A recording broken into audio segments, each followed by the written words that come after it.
My name is Clara Towson, and I'm a friend of the show. Boom. I am Francisca George, and I'm a friend of the show. Perfect. Hi, my name is Susan Leemans and I'm a friend of the show. Boom. Yeah. My name is Zainab Sammaz and I'm a friend of the show. Boom. Hey guys, my name is Sasha Vickery and I'm a friend of the show. Boom. Hi, my name is Lloyd Harris and I'm a friend of the show. Perfect. Hi, my name is Jan Faria and I'm a friend of the show. Boom. Yes. Take one. Well done. Hi, my name is Jasmine Paulini and I'm a friend of the show. Wow, Jasmine, you got it in one time. Ready? Play.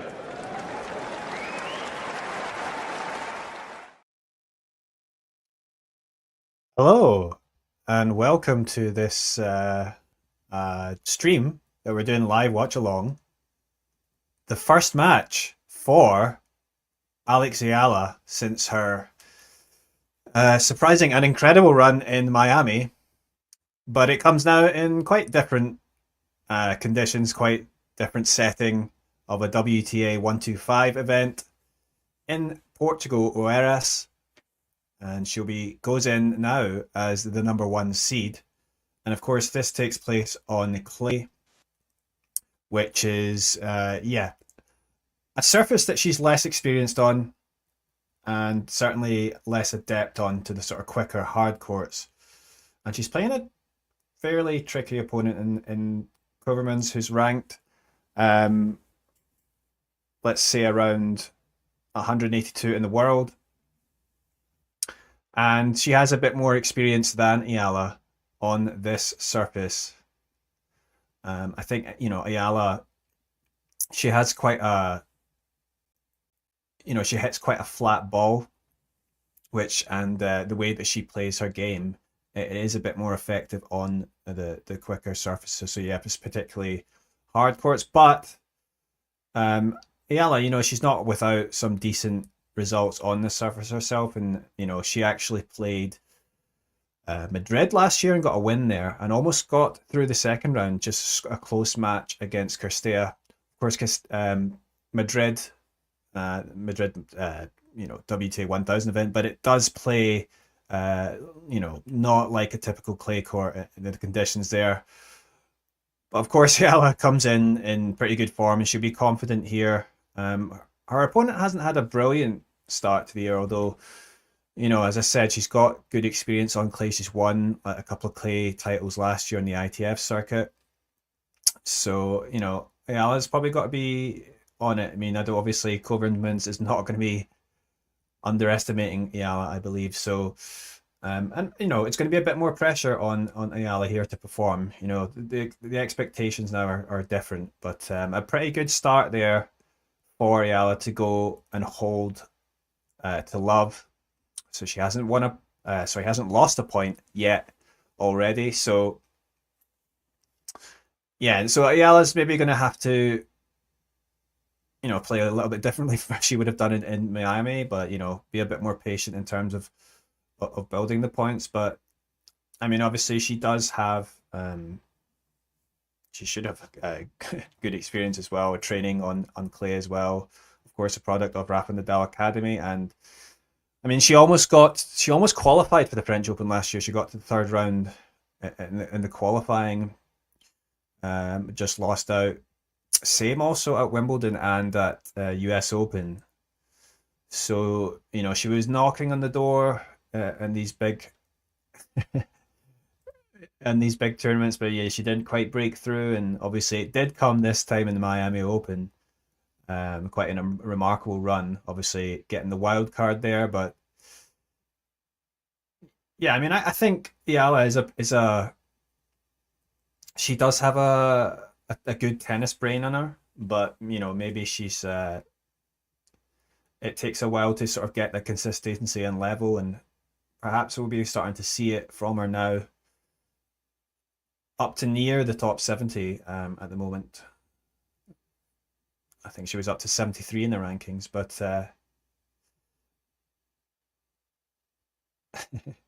John's asking, will Eala ever lose a point again? Well, she just has lost one, but only one so far in this match.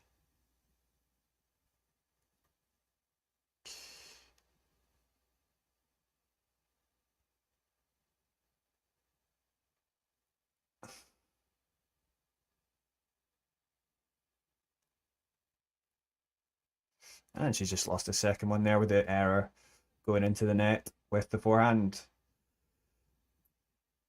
Looking at the draw, I'd imagine Eala is obviously quite aware that, you know, it's a little bit more tricky for her on clay, right? And yeah, I think, you know, she's probably a smart thing yet as well to not sort of play any bigger tournaments and go for this 1-2-5 first before she goes to play the bigger tournament next. So yeah, and hopefully try and, from her point of view, get a few matches under her belt, because she'll need it going into the clay season, and she will. She should be in the main draw for the French Open for the first time, so she'll be making her, you know, not only her French Open debut, but her Grand Slam main draw debut. So that is a big thing for her, and yeah, obviously she'll be wanting to make the most of it and get a good number of matches under her belt. But she's done well here to construct a point, hitting pretty well, and she's got a break point here early on against Koevermans. Looking at the draw as well, I think for Alex, if she does get through this one, she's a somewhat tricky tie in the next round. So, but it looks like Koevermans has managed to hold on, coming into the net there, finishing off nicely to bring it back to deuce, and yeah, advantage for Koevermans.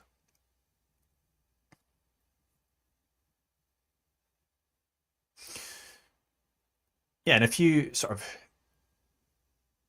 other experienced players in the draw. So you've got Katie Volinets, Elisabetta Cocciaretto, Anna Bondar, and Yuan Wei, as well as Sorana Cirstea, who I mentioned earlier. She lost to in Madrid last year in that close match.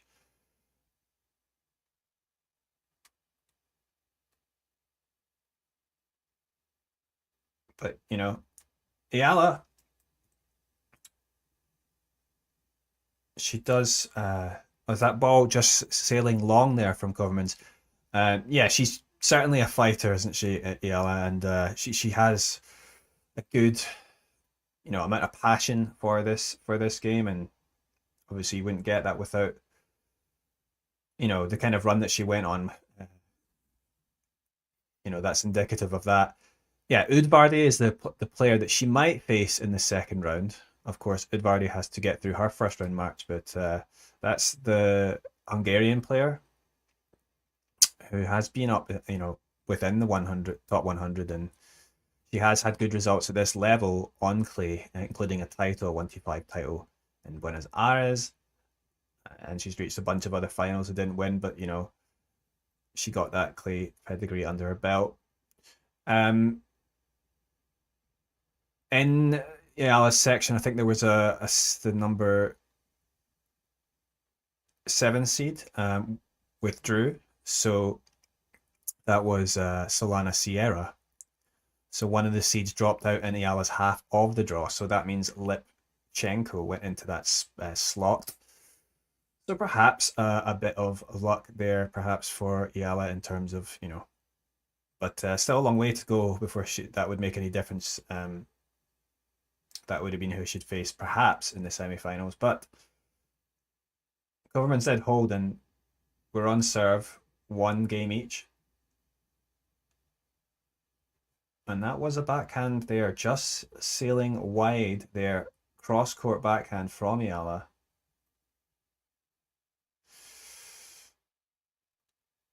Yeah, she certainly, you know, plays with passion, Eala, but she'll be hoping, or she should be, you know, trying to get that balance right and be a bit more patient perhaps on this clay with her point construction.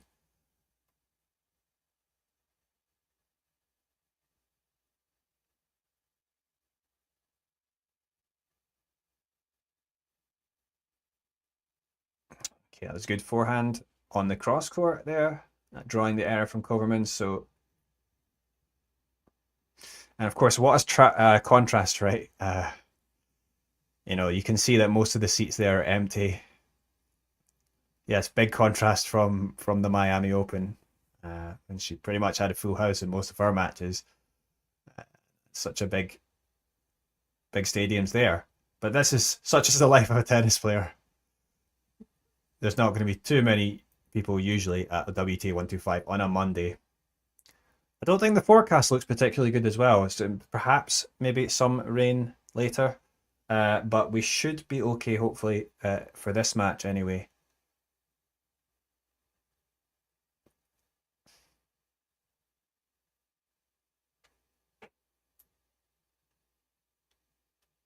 So let their second serve.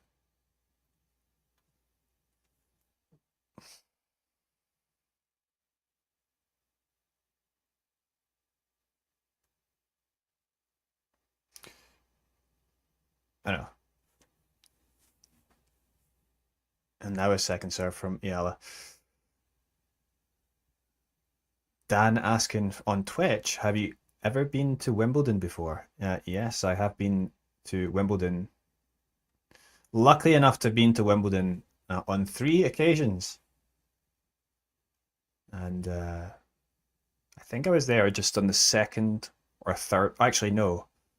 Once at the second round, once in the third round, and another time it was the first round. But that was when I got to go to Centre Court. But the last time I'd been to Wimbledon was 2019.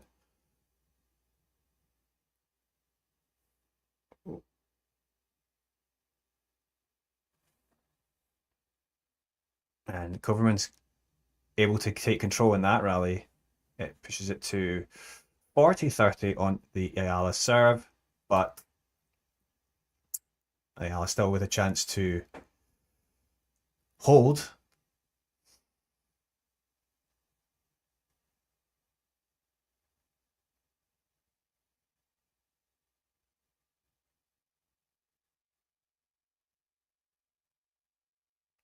And the swinging serve out wide there from Eala. But it is returned. But Eala's, she had control in the rally there, but then she put that forehand wide, and you know there was plenty of space there for her. She'd be disappointed about that. And yeah, I mean, this is what I was saying. You got to be a bit more focused, I think, you know, on this surface. And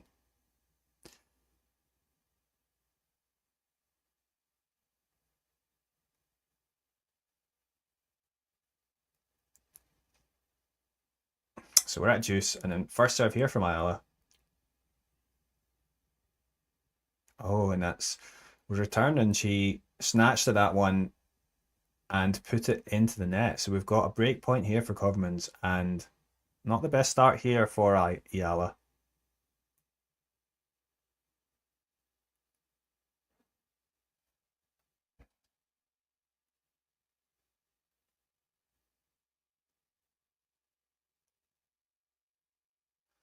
Yeah, and that was returned deep there from Koevermans, and again, Eala straight into the net. So early break here for Koevermans, and it's not obviously the ideal start for Eala. And we did think it might be tricky, you know, a player that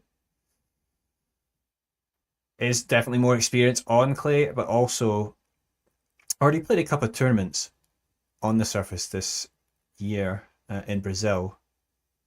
She only won a match at each of those tournaments, but this is the first tournament this year for Eala on the clay.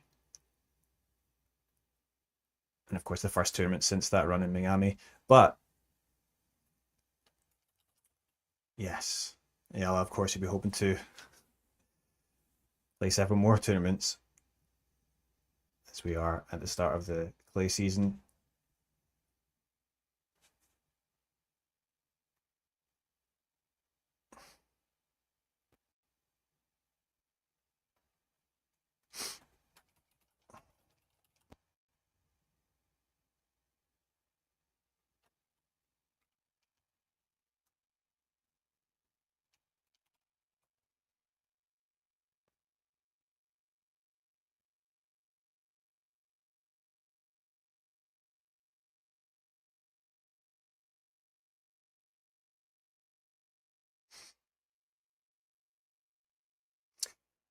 Yeah, and that run in in Miami, of course, she was already well known in the Philippines, Alex. She'd won the US Open as a junior, and obviously, there aren't too many like individual athletes that the Philippines has, and so when they get some good ones, they tend to get behind them well. Big country, the Philippines. I think close to 120 million people living there. And the run with the players that she beat in Miami captured the attention of the nation. And as I understand, this match, which is being streamed, you can watch the stream on the WTA website. The WTA 125 events are streamed there for free. But this is also being, broadcasted in the Philippines on those on the sports channels there. And, this is giving a lot of exposure not only to Alex, but also to, the sport of tennis, and particularly women's tennis, which was, as I understand, is had so much exposure in the Philippines, but now that's going to be getting that. It's always good to get tennis in new countries and getting exposure worldwide. So that is something that Eala is having that effect, and I mean that's a great thing to see. Oh, I just seen the question there from John asking, what about grass for Eala? Well, it's probably a surface that she can do okay. And as I said, she got through the qualification to the final round and then lost out at Wimbledon. She lost to Lulu Sun, who of course went all the way, to the quarterfinals. So, that wasn't, such a shame losing to her. But yeah, I think with the style that she plays, I do think that, perhaps that she could actually get some good results on that surface. Players that, like Eala, she's not the most powerful, but she, on a surface like that and the way she hits so flat, like she'll be able to get, a little bit more penetration on her shots, and that's maybe going to be, as she has a flat hit of the ball, that's going to be more difficult for her opponents to deal with. But yeah, it's difficult with grass. You have less. It's not a long season, right? So, but we'll have to see. And that was a break back there for Eala. So good for her. And we're back on serve, and of course she'll be wanting to hold now.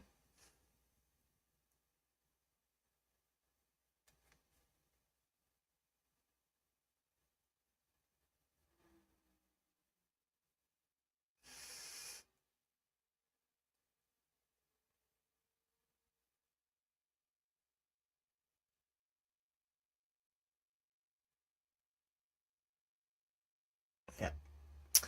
The aggression there back from Eala, but Koevermans responding, but her backhand going long.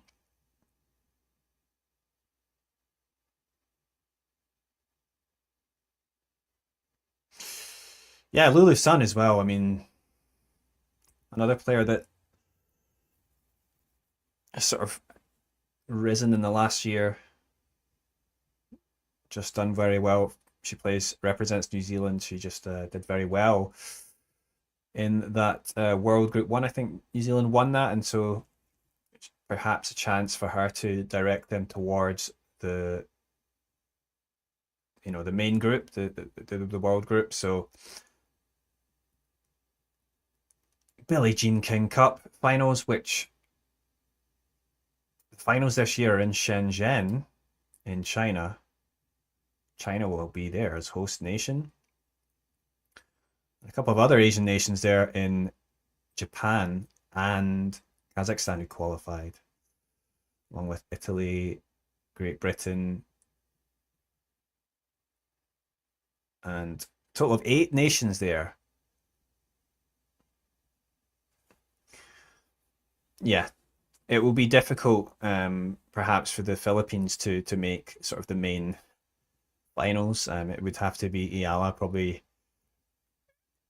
doing most of the work there, but that's perhaps something she can think about later. I know she has played some matches for the Philippines on the Billie Jean King Cup, and she's done well. That was a good 1-2 there from Eala.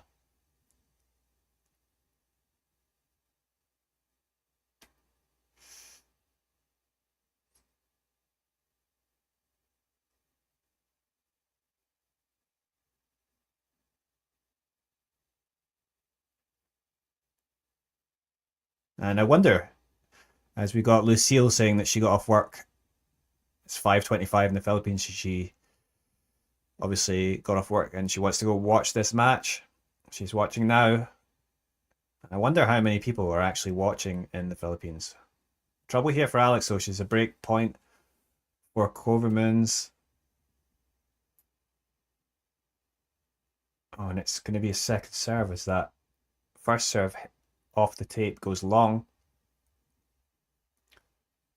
And it's a crucial moment. Koevermans stepping inside in anticipation. Oh, it's a let. Nervous moments here for Eala. That was a very soft serve.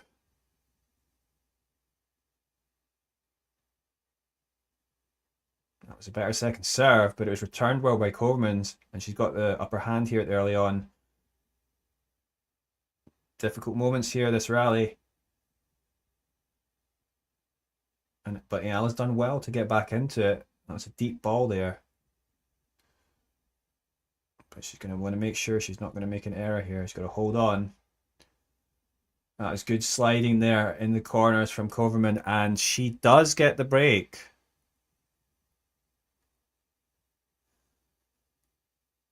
So 3 consecutive breaks there, and Koevermans gets back on top. So it's going to be tough here for Eala. I mean, yeah, Eala, it's been a talking point. Of course, her serve isn't the best, although she can return very well. So, perhaps we'll be expecting, as we saw like a few times as well recently, a few breaks of serve. So going both ways.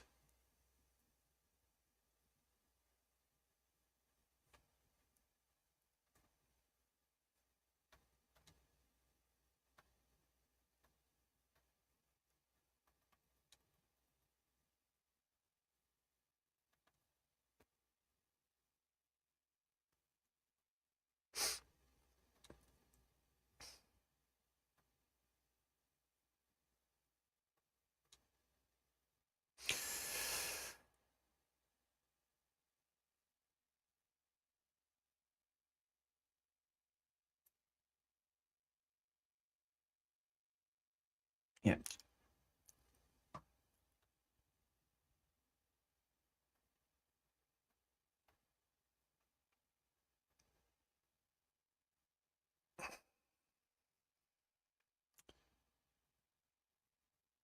Yep. So again, yeah, we're going to have to bounce back here. Can she do it? Wouldn't put it past her. It's going to be a second serve for Koevermans. That first serve going long, and Eala, again, she steps in anticipation.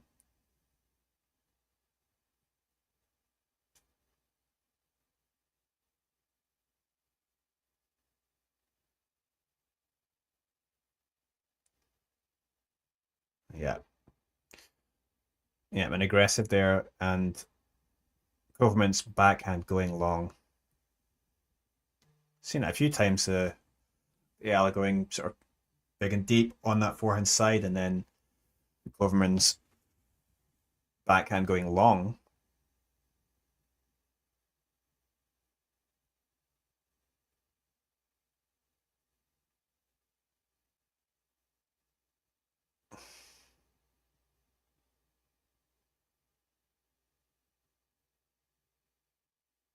Oh, and that was Koevermans going for the drop shot, but Eala way too quick, too easy for her to get there and finish off the point. So already she's in a good position to break back, just like in the last Koevermans game.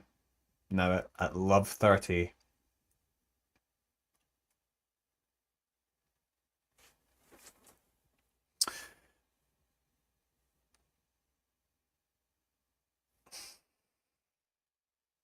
Yeah. I mean, this match is also being streamed on the WTA Unlocked part of the WTA website, I believe. So, and that was a wild return there from Eala going long. So it's 15:30. Sean asks if I'm a golf fan. I am not a golf fan, although I am well aware that Rory McIlroy just won the Masters, because people can't. I'm just constantly seeing posts about it.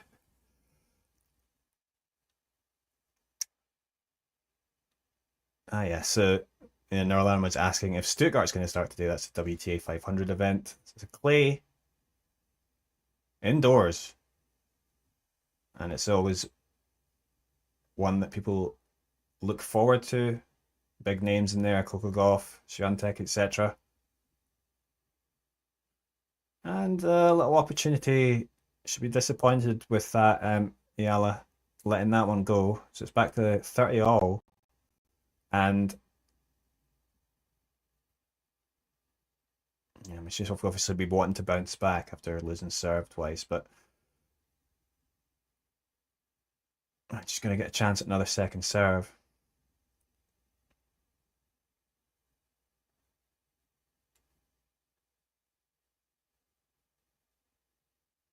That's a good return again.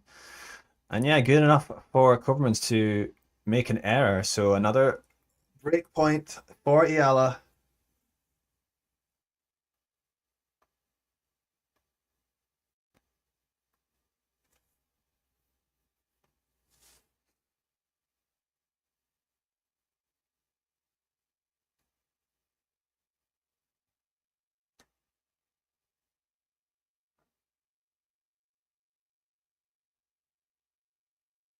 Oh, that was a great forehand winner down the line from Eala.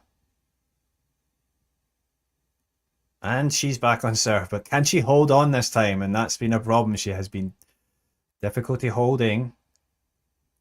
And yeah, since the first two games where they held for 1-all, every match, so every game has been a break of serve. So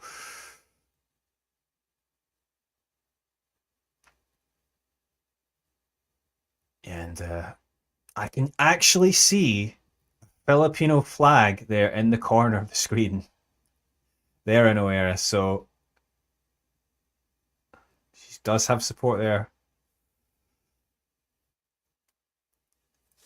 Just about see that poking in the top right of the screen there.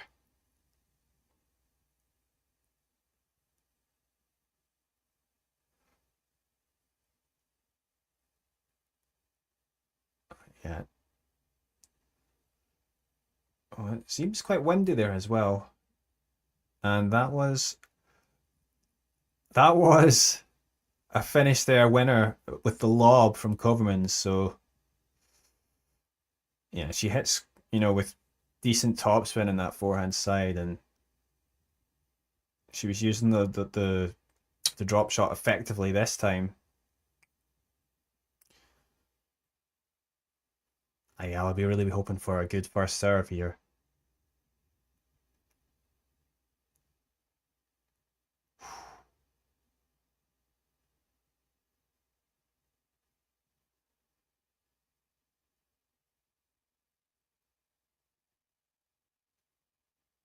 Oh no, it's going to be a second serve. That one goes into the net, and yeah.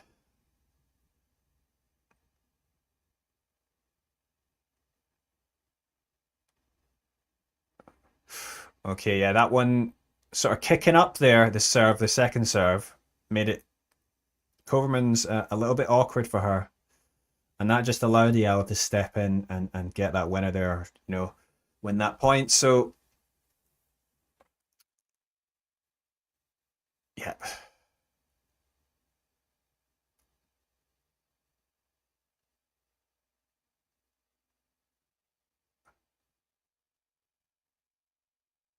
Yeah.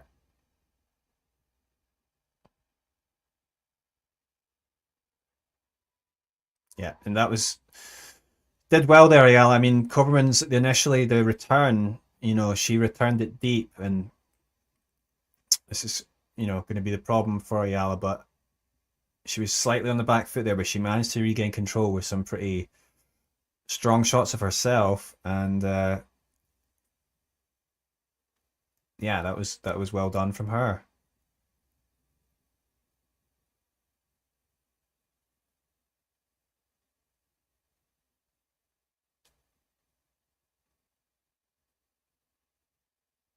And that ball must have gone out. Yep, so it's 40-15 to Eala. So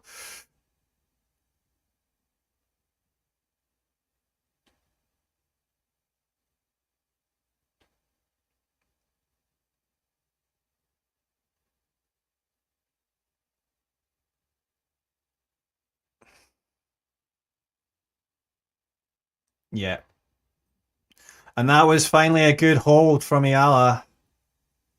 Good construction of the point there, and yeah, it helps when you're able to get a, a good first serve in, and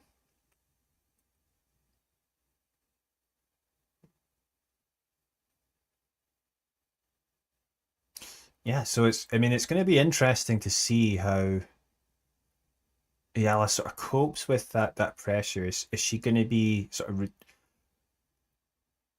perhaps re-energized in a way from that, or is she going to be feeling a little bit of pressure? She seems to have a sort of good head on her shoulders in a way. I don't think she sort of seems to just sort of being enjoying it. I think very much that came across in Miami, and um, but yeah, it's not always easy. And I mean, when you play in Miami in these big tournaments, I mean, it's just a normal for a lot of these players. If you're sort of on the edges of the top 100, you play these big tournaments. You might be playing with big crowds, and you get some big wins, and then next thing you know, you're a challenger, and you're playing in front of 5 people, and the weather's a bit gloomy. The facilities are not quite as good, and you're maybe not feeling quite as good about it. But you've got to go and do that and do the hard work, and then that's when you're going to be able to play these more of the better matches in front of bigger crowds in the bigger tournaments.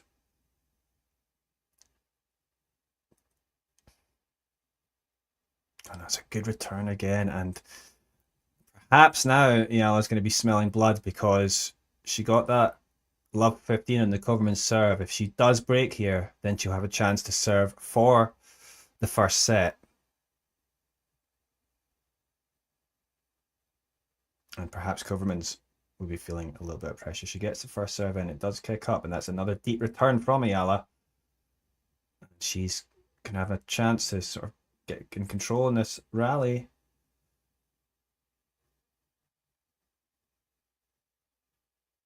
Oh yeah, and that was, she went for the short angle, Eala, but just allowed Koevermans, and I think she read it to step in and finish off and get that winner there. So a little bit of a risky play there from Eala, and it doesn't pay off.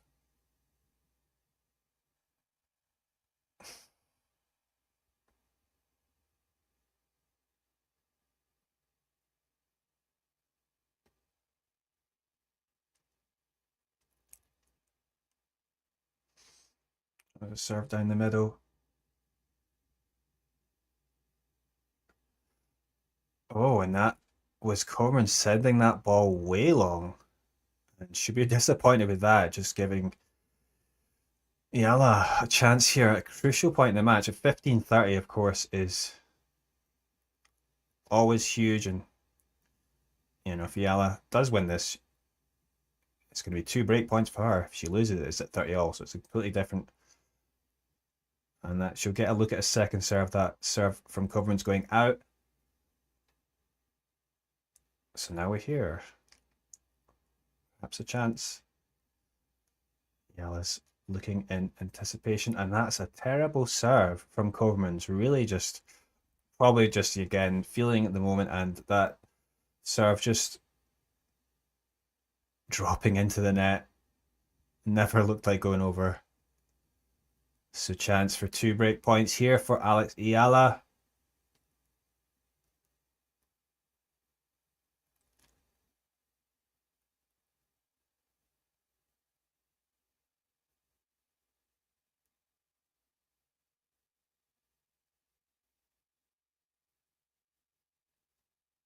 It's a second serve, and yeah, like a big return. And she's, yeah. And there we go. The error from Koevermans. She looks quite upset, which is natural, but 5-3 now to Eala, and she will serve for the first set.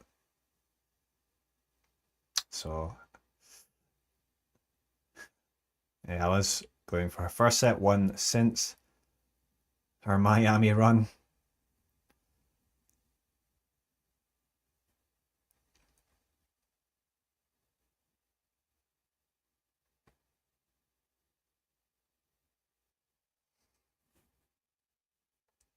Serve down the middle from Eala. Probably Koevermans should have done a bit better with that. But that ball from Eala in the rally goes long. So again, not the ideal start in our service game at Eala. Love 15.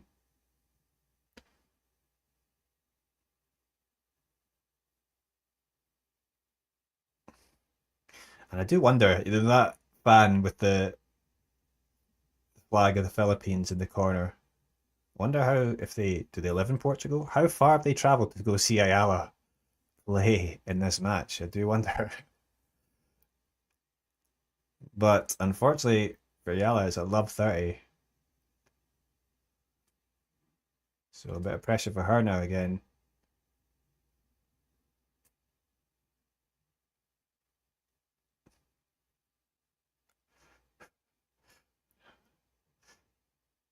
Oh, and it just goes wide from Koevermans.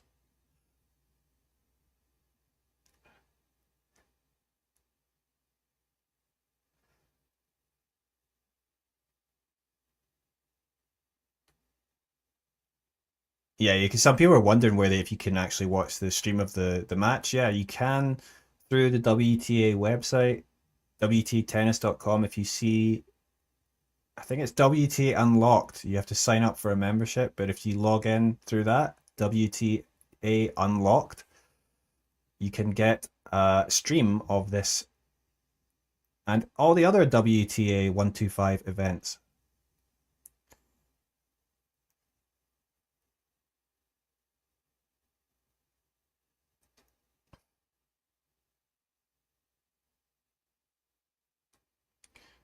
So it's going to second serve 15-30 on the Eala serve. And this is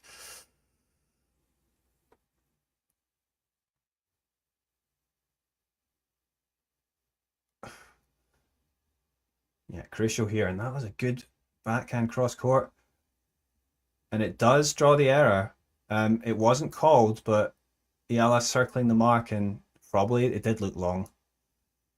The umpires come down, and yes, it confirms it is out. And that was pretty good play, I thought, from Eala under pressure. You know, she's going big and deep on those strokes there. I mean, she does do pretty well to get that ball quite deep at times, and yeah, so just about getting the balance right as well on when to pull the trigger on this surface. But yeah, the serve coming down the middle, and that was really just, it was, Koevermans should have done better there. I mean, that was, obviously just didn't expect it to come maybe straight down again and down the middle. She was moving a little bit. So we have a set point here for Eala, 40-30.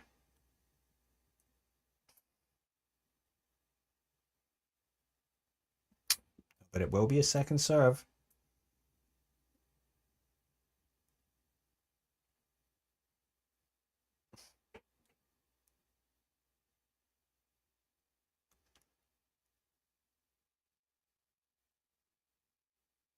And that's a good forehand there. And she comes in. Wow. Eala. Oh, okay, it's gone wide. She went quite wild there with the drive volley, and I guess it's just gone into the tram lines there. I did think that was, I mean, she probably didn't need to be that aggressive. So it's going to be deuce. Eala still got some work to do to get this set done.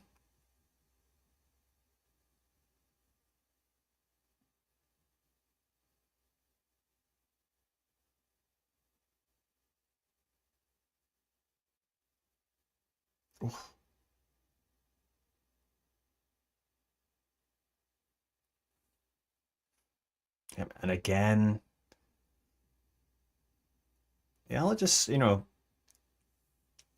that was more or less, it was fairly deep ball, but it was just down the middle, and an error there from Koevermans. I mean, I don't think she's going to be happy at all with some of the errors that she's been making in this match.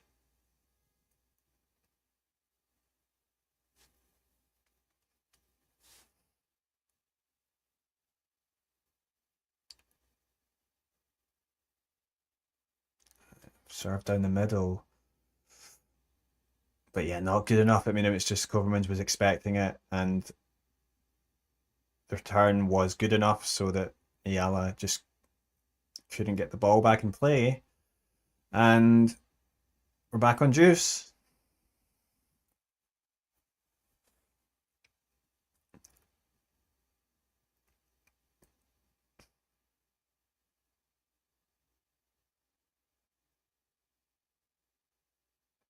Yes, getting this first serve in does help. So we have another set point. Can Eala get over the line here, finally?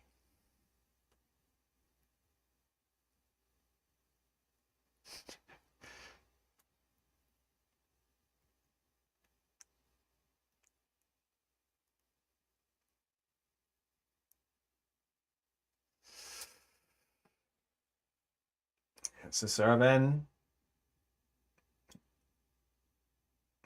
But yeah, I was on the back foot, but then Koevermans going for the drop shot, and that was a very poorly executed. But there we go. Eala wins the first set 6-3. We see some cheers there and applause. You wonder if you know, there's more than just the one Filipino fan in there.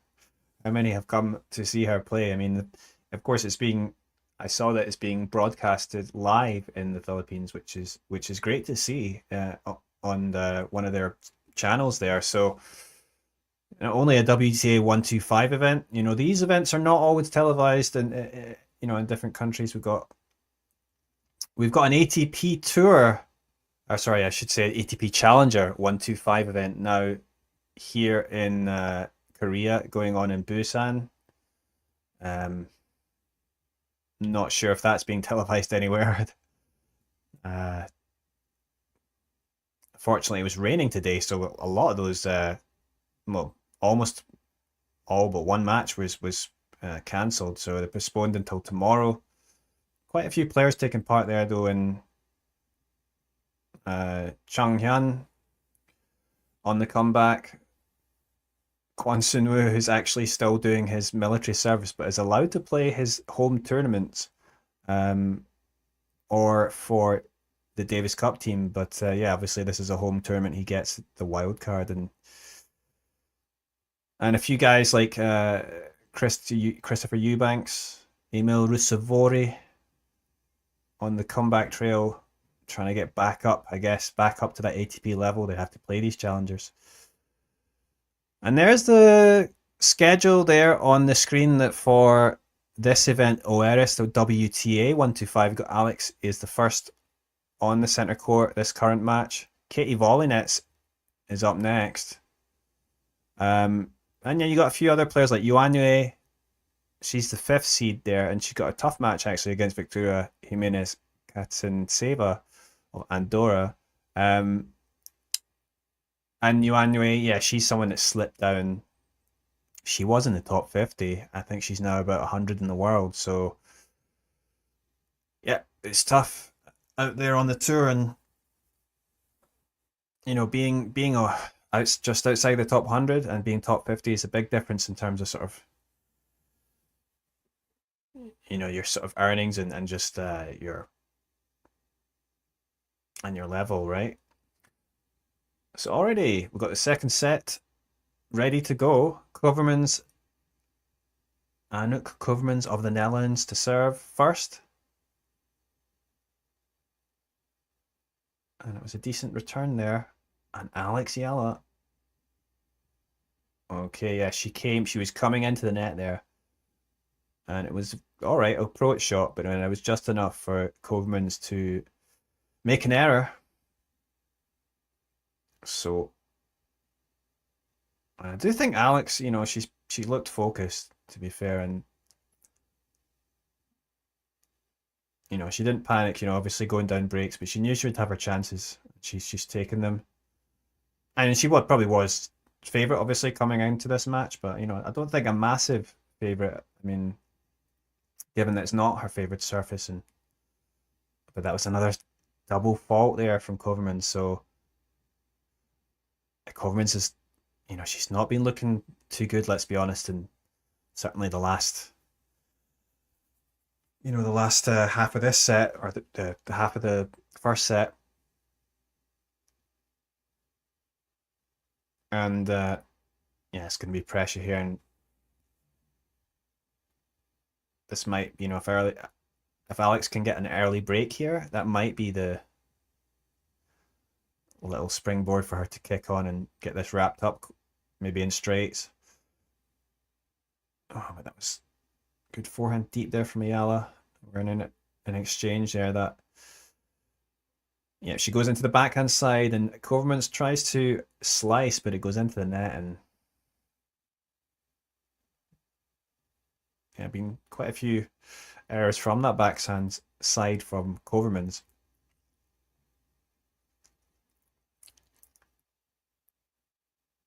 Ooh. Yeah, Eala going big on this return there, and it goes long.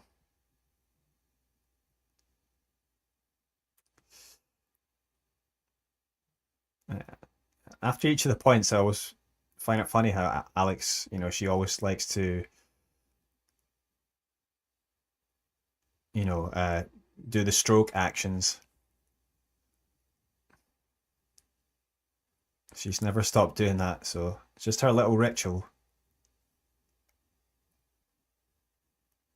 And that was another double fault there from Koevermans, so probably just seeing Alex just waiting there to pounce. She's looking very eager, and obviously she hasn't been looking too good, Koevermans, in this match. So an early break for Eala, and one game closer to her, well, first victory since that run in Miami. And yeah,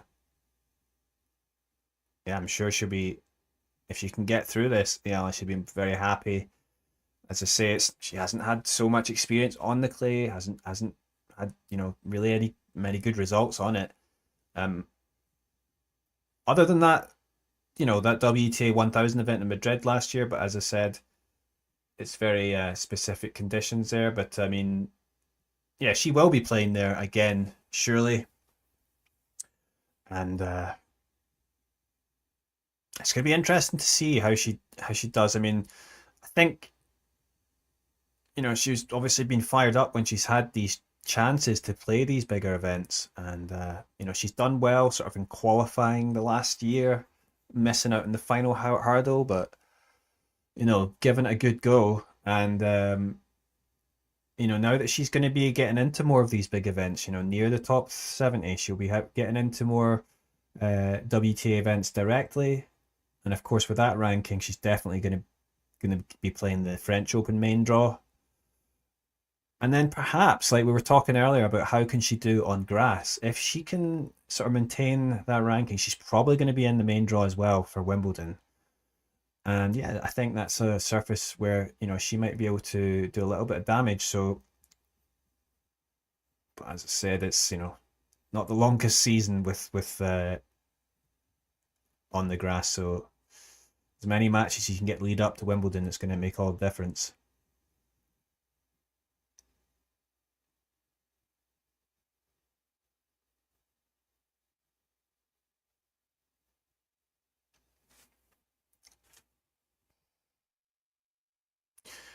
And actually, this is a WTA 125 event,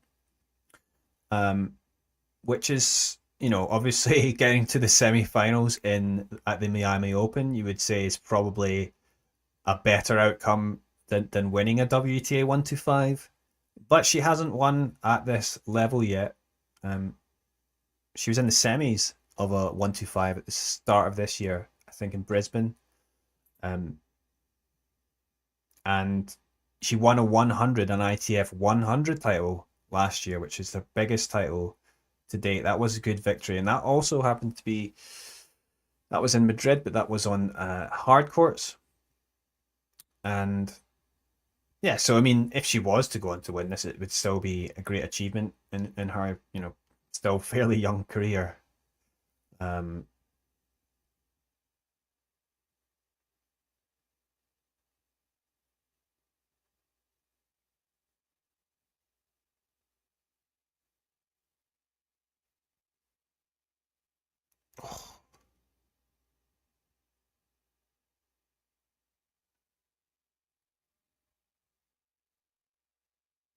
yeah, and she was doing okay in that rally, but then yeah, I would say maybe getting a little bit carried away and that backhand going into the net. So chance double break back point here for Koevermans. And yeah, I mean, there's obviously quite a few breaks exchanged in that first set, and perhaps we could see more again in this second set. It's pretty windy there, it seems. That first serve going way long from Eala. Let's see if she can get this second serve in.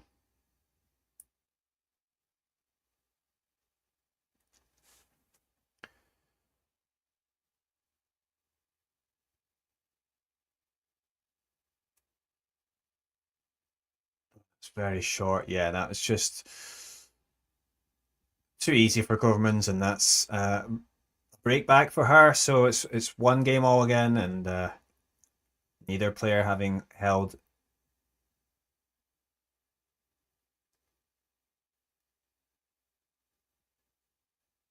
Yeah, and hopefully we don't get any rain delaying play, because I did look at that forecast on Oeiras. It didn't look too good, but let's hope it holds off for now.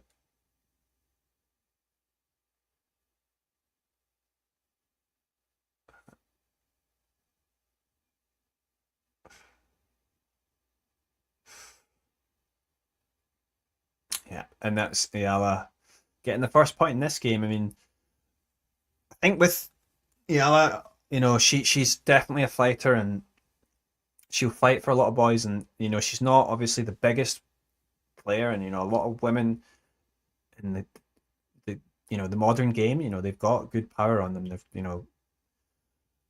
Eala's not sort of one of those players, but she's able to get a lot of balls back that allowed her, maybe when you think like she's behind in the rallies, she's having to work quite hard, but she just does enough, and she's able to work her way into the points sometimes, and that's she's aggressive there again. She was on top in that one, and that was a good backhand cross court, and she wins that point. So already pressure again, and yeah, we might see a few games like this in this second set. Perhaps we'll see another break go, but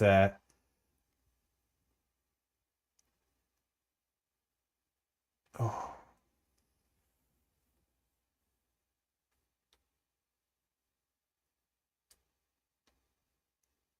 So yeah, 15-30 on the Koevermans serve.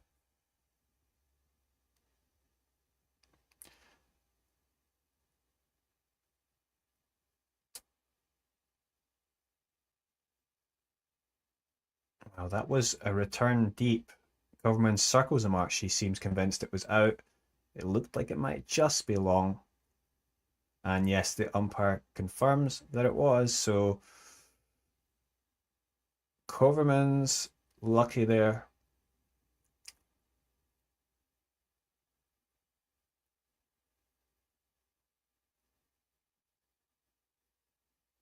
But yeah, she's at 30 all.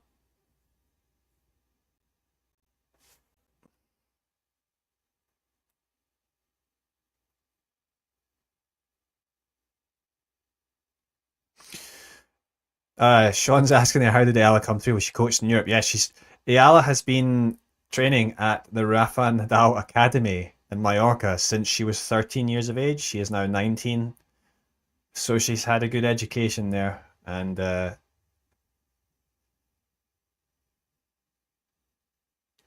with all the coaches there, of course, Rafa, Tony, etc.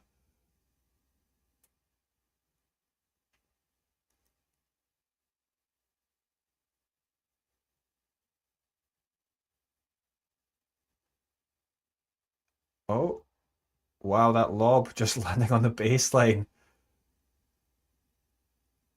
Yeah, it's an interesting exchange here, a long exchange between Eala and Koevermans. And if she can... Oh, it was just going long there, so right, deuce.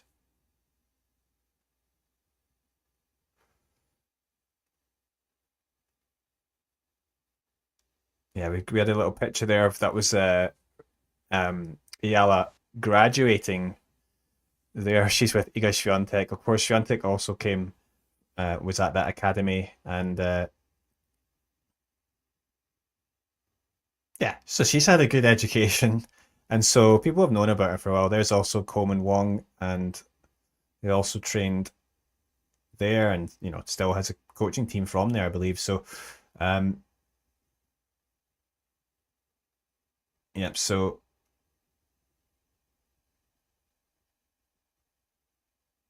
and we're advantage Coverman, so perhaps she is going to hold here after being down love 30.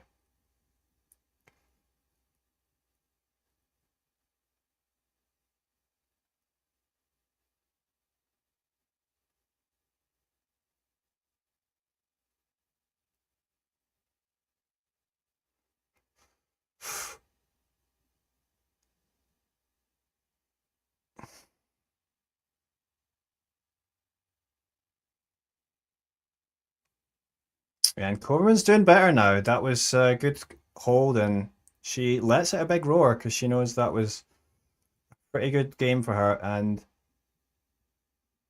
yeah, definitely a much better point from her point of view, considering how she'd been playing sort of more recently. The conditions there. Is it raining now? It looked gusty. And they've got some umbrellas up there. Now, of course, this is on clay, so as long as the rain's not too heavy, which I guess it's not very heavy, then they will continue to play, but I'm not entirely sure if maybe it's getting a bit heavier now, so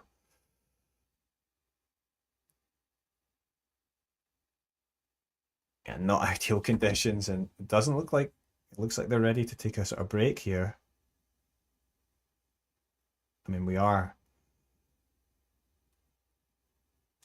Okay, I'm not entirely sure what's going on here. So the stream's stopped there. So yeah, anyway, I mean, we've got Eala up 6-3, and it's 2-1 to Koevermans in the second set. We're on serve, though. Unfortunately, the weather seems to have intervened here, I guess.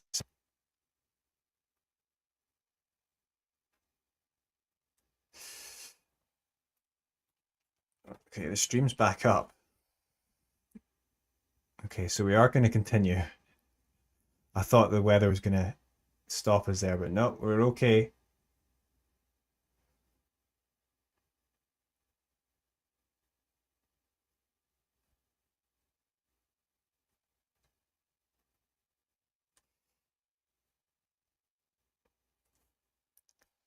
Yeah, of course, as I was saying, like Ayala's, that was a huge run for her in Miami, and there's huge expectations on her now. I mean, how is she going to handle that going forward?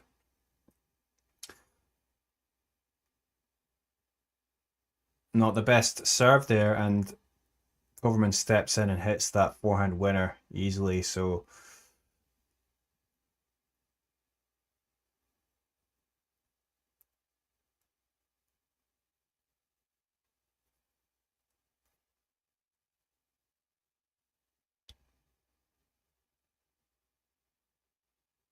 she gets the first serve in,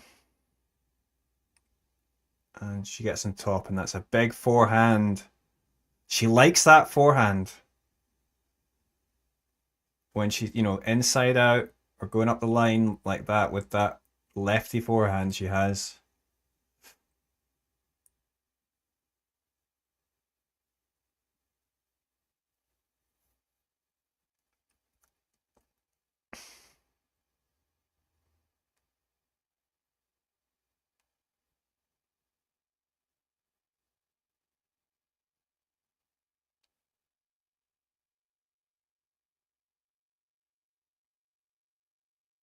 Yeah,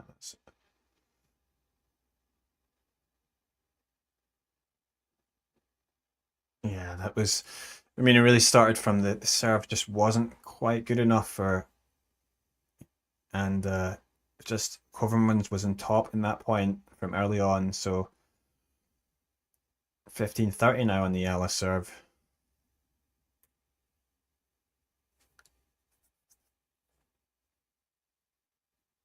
And if she's got to be careful. I mean, I think, yeah, if Koevermans does win this game, she'll be ahead by 2 games, potentially by 3.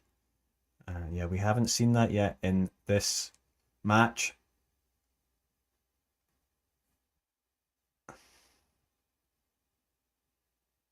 Yeah, and the backhand cross court, yeah, not high enough. And it's an error. So 2 break points here for Koevermans. And you know, we started off with an early break for Eala, and we thought maybe she might run away with this because Koevermans wasn't looking in great shape, but Koevermans has managed to turn it around, and it'll be great for her if she's actually able to get the break here.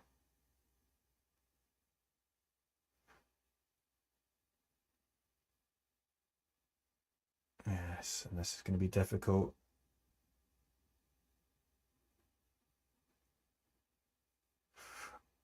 And yeah, Koevermans is playing better now, and it's another break, so Koevermans will serve at 3-1, and Eala's got some work to do.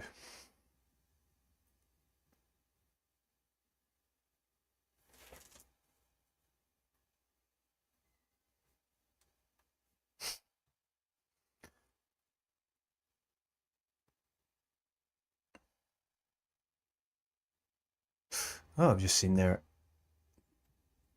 another withdrawal in the ATP event in Barcelona. So Jacob Fernley gets in to play against Carles Baena. So many players withdrawing.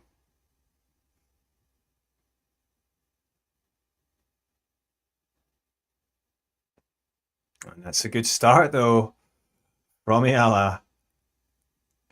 She wins the first point on the Koevermans serve. I mean, I feel like that's happened numerous times. I don't know if I've lost how many times, lost count of how many times that's happened, but yeah, she's gonna have her chances in the return games for sure.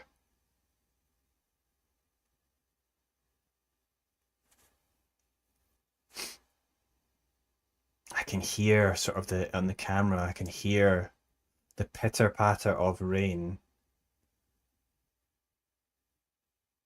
And not ideal, but it's, you know, they're going to play on. So I guess it's not too heavy. And we'll get another second serve here from Koevermans. Eala waiting eagerly. And yeah. Deep enough return into the backhand side of Koevermans, and that draws the error. So Eala, love 30 again on that Koevermans serve. So it's been a theme in this match, really, that, you know, when Koevermans is broken, Eala's bounced right back. So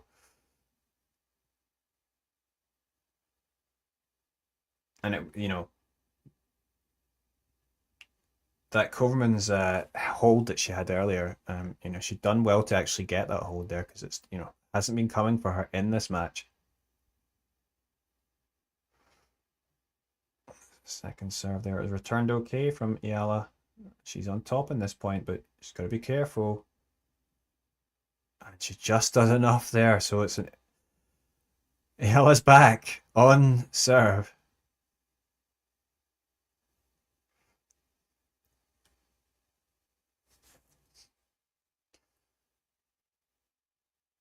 Oh, no, we've still got, was it one more point? Yeah, so she's got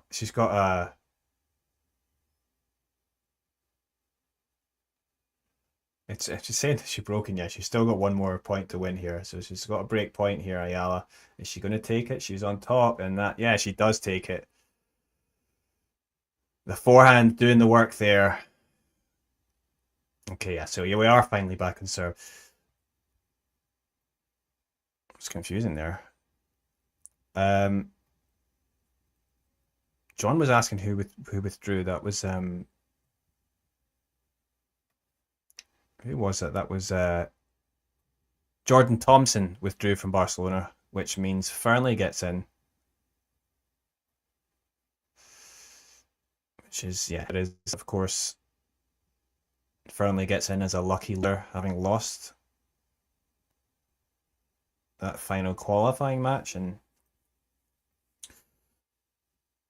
another player. I mean, they're sort of the umpires assessing the conditions here because I guess there's quite a bit of rain falling. I mean,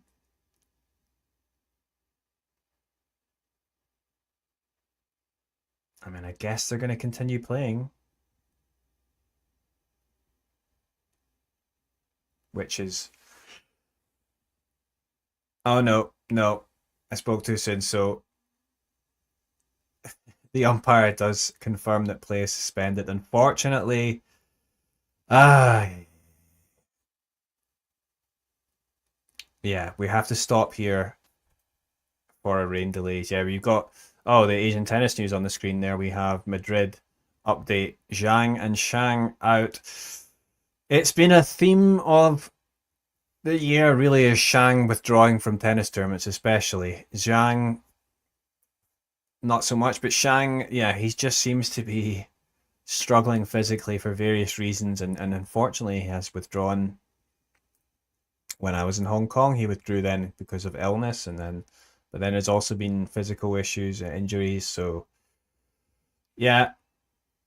And unfortunately, this match between Eala and Koevermans has to stop due to the rain, which was going, and it's just got too heavy, and the umpires decided that we have to stop. Hey, Eddie, can you hear me? Yep. Cool. So yes, tennis being tennis, it's a tricky situation, and obviously if they're off court for 1, 2, 3 hours, then we'll have to bring it to an end. But if they're off court for 15 minutes, we can obviously come back again. I wanted to be in Oeiras today, as you know, but I've not made it because of delays in Madrid. But yeah, so yeah, I don't know really. What should we do? I'm cool either way. Yeah, like let's just see if they come back within a short time. Obviously, it being clay, they might decide to start again if it just stops, for a little bit. Or I mean, they can restart a little bit quicker, right? So, but like what we normally do in these situations. I mean, obviously you've been doing stuff for us for a year or two now, but what we generally would do is we would sort of maybe chat for a few minutes, like we are now. Obviously, if it then looks like they're not coming back anytime soon, then we keep the stream going, but we put like a notice on the screen of rain stop play. We'll, be back as and when, and play a little bit of music and maybe leave the score on the screen as well, but also a note saying, we'll be back when it stops raining. But of course, there will come a point, whether that be 30 minutes, 45 minutes, 1 hour from now, when it's like, okay, it's close to midnight in Seoul or whatever it is. And also if there's no sign of a return. Unfortunately, I'm guessing the WTA website doesn't show the court when they're off court, right? What you mean, like? Because you said the screen went blank, didn't you, on the WTA website? Oh yeah, that was just, I don't know if that was just a glitch, because I don't know what happened there, but yeah, because they didn't actually stop at that point, and then. Okay, so are they? Can you still see the screen? Yeah, the stream's still going, and they're just they're just sweeping the courts, etc. So okay, I'm guessing it's not too bad, but yeah, we'll just have to see. Yeah, if they're just sweeping the courts, and but the players have gone off court, I guess. Yeah, they have gone off court. Yeah. Yeah, I mean it's probably an easier decision to make them to go off court there than a big event where they can chill at the side of the court. I mean, there's obviously seats at the side of the court in Oeiras, but it's also 1 minute away from the changing rooms or whatever, so they can easily get there. Whereas if you're a big tournament, it can take you 5 minutes to get your stuff together and get to the locker room, if you like. So the temptation to stay on court at a big event is obviously greater. But anyway, them going off court suggests something, but not necessarily a lot, because they could soon be back on court. Because, like I say, the locker room is a minute away. I know exactly that environment very well. Before we do put a pause to the stream, tell me, this has just been one break after another. Eala is kind of known for, not having the most potent serve on tour. And of course, that's made she's even more vulnerable on this surface. Yeah, for sure. I mean, it's very difficult for her to get a serve in that's actually going to get her with, an advantage early on in the point. And then, on the other side, she's also a very eager returner, and she does return well. And I think that was causing Koevermans a little bit of distress. That's how it went. But and then she was actually eventually able to get some half decent service games in, and I mean, I won't be surprised if they come back and they exchange a few more breaks. So Right. Just one other thing as well is that they're just Eala was on that sort of period from 3-2 down to then breaking for 1-love at the beginning. I think that was 5 games in a row, which is possibly going to be the deciding factor today. That's going to be the deciding period of the match. If Eala does go on to win this match in whatever form, it'll be that period. Was she playing much better? Was Koevermans off it, or a little bit of both? I think definitely Koevermans was off it. I mean, I think Eala was just playing a little bit better in terms of she wasn't making as many errors, right? So, sort of just consistently. I mean, I guess she was keeping the ball fairly deep. I mean, sort of risky play, but she wasn't having to do too much, right? But because Koevermans was making a few errors, and I think she probably was targeting Koevermans' backhand. I know a few more errors coming off that side. So, the main problem as well, she's just not so many breaks of serve. So, yeah. All right. Well, listen, we'll possibly be back in the very near future if the players return to the court.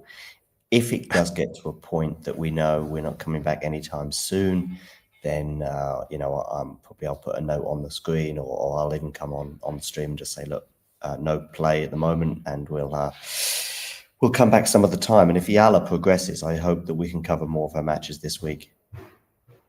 Yeah, because you're there, right? Are you going to be able to? I will be there. I will be there tomorrow. But I'm guessing she won't play probably until Wednesday now, if she wins today, of course. Yeah. So are you there officially covering the both tournaments? Okay. Yeah, right. Nice. So of course there's the Challenger as well. So lots going on. All right. Well, listen, we'll go and chill out for a little while, and maybe, hopefully, possibly be back with you shortly. But in the meantime, do make sure you hit like and do subscribe, whether you're watching on Talking Tennis or on Tennis Asia TV. Stay with us. Keep the stream running, because at some point we may randomly be back and you'll hear the dulcet tones of Eddie's voice as he takes us through the remainder of the match. But in the meantime, we're going to take a break, and we'll see you all soon. What video shall I play? Okay, I know which one we're going to do first of all. Thanks for tuning into this watch along. While there's a break in play, here's a reminder to hit the like button, subscribe, and click that notification bell. Your support helps to keep the channel going. While we're here, you can now become a member to enjoy perks, including badges for the live chat, but also bonus material such as interviews with top players from both ATP and WTA tours. The membership link is pinned in the live chat. You can also follow us on Twitter, Facebook, and Instagram. So whether it be serves or volleys, forehands or backhands, serve bots or drop shots, we've got you covered, whether that be via our website, talking-tennis.com, where you can read features and interviews from our top writers. Or if you prefer us in audio form, you can subscribe to our podcast on Apple, Amazon, or Spotify, or wherever you get your podcasts from. Remember, we offer you wall-to-wall coverage via our regular watch-alongs, magazine shows such as Nick's WTA Weekly or Damien and Mario's ATP version. Plus, we deliver top content from people on the ground, actually at the tournaments, so you get even nearer to the action. So, what are you waiting for? Hit that subscribe button so you don't miss out on all things tennis.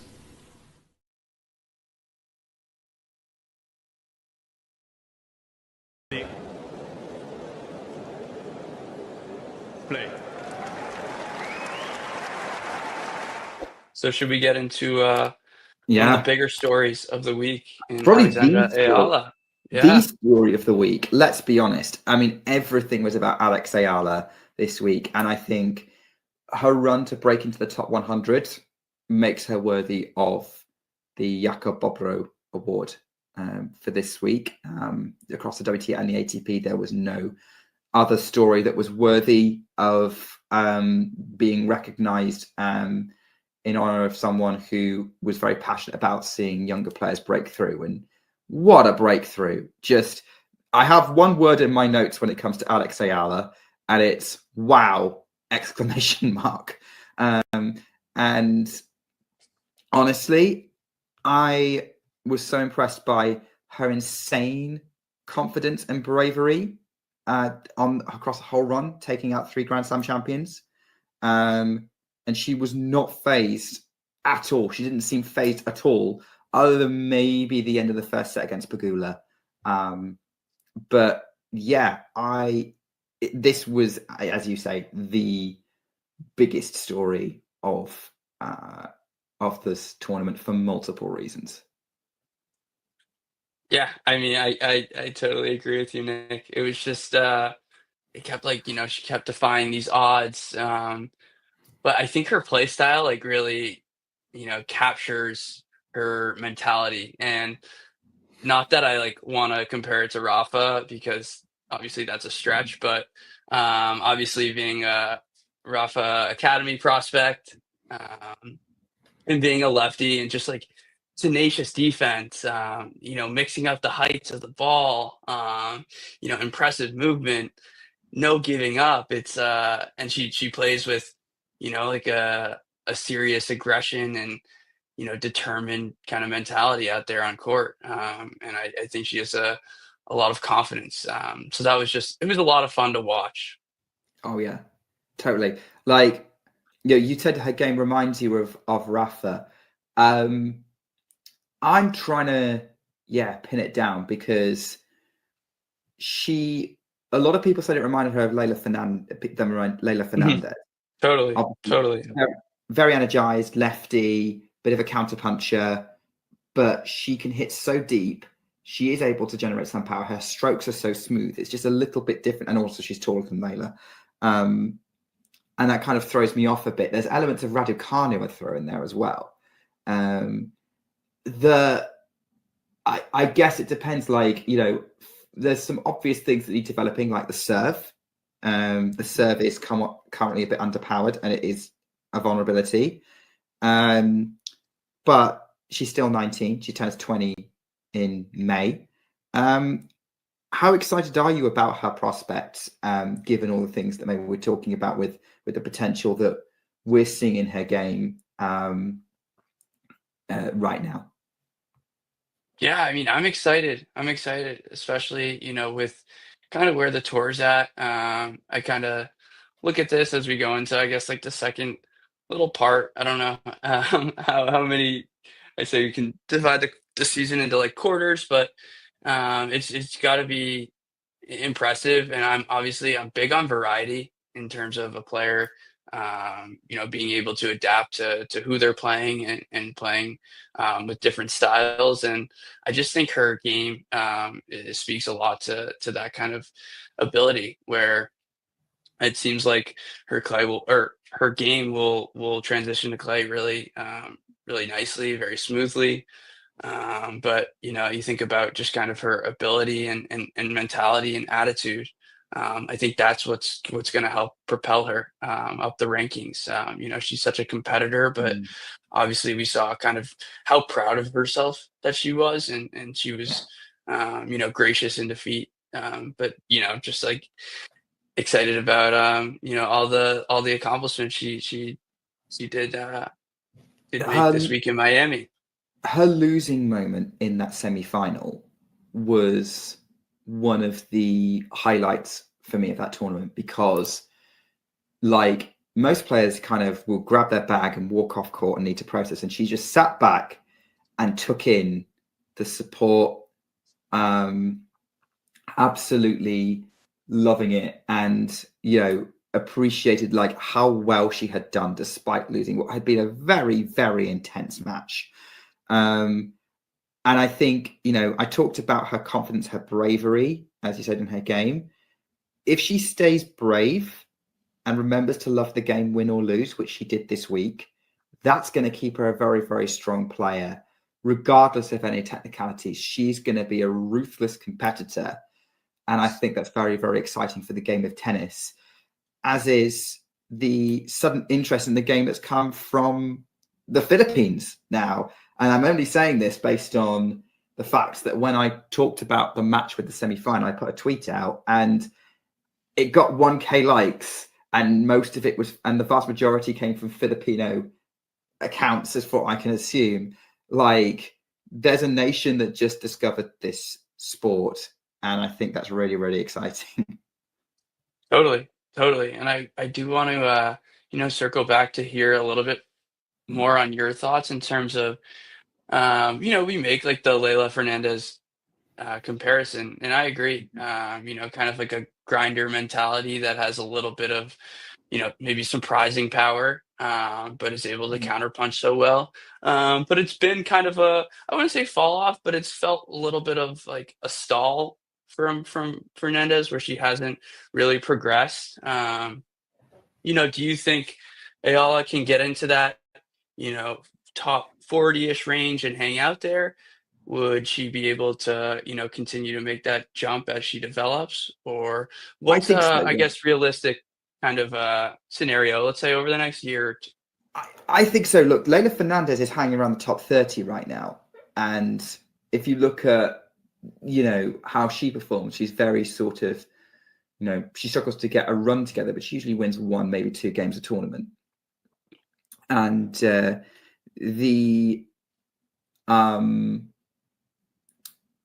I think Eala has very similar qualities that will keep her in that range. I think also there's possibly a little bit more potential because she has got people who've gone before her to kind of learn from.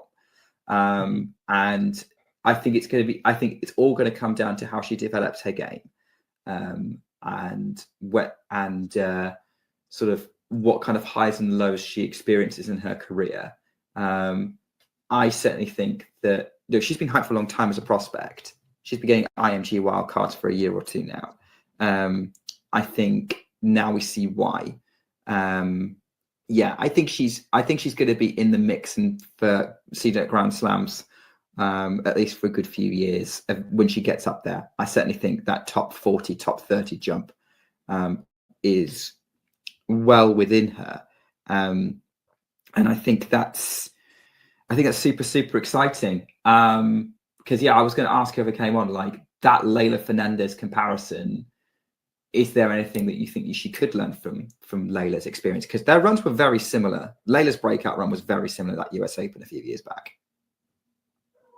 Yeah. I mean, like, obviously, staying healthy is most important. But I do think about like her ability to translate her game across surfaces. Like what surprised me most is like I was kind of like, when is this level gonna drop? Is she gonna start making mistakes? And she just kept making balls. And I think like that consistency on the tour can take you so far.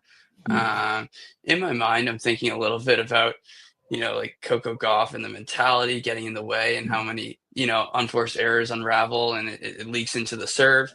But Ayala's like so comfortable to just, roll in the serve and play out the point. Like her patterns of play are so consistent, strategic, and especially being a lefty, like it's always, posing a threat. So, a lot of fun this week having such a breakout run, and, looking forward to her season or the rest of the season in the clay swing.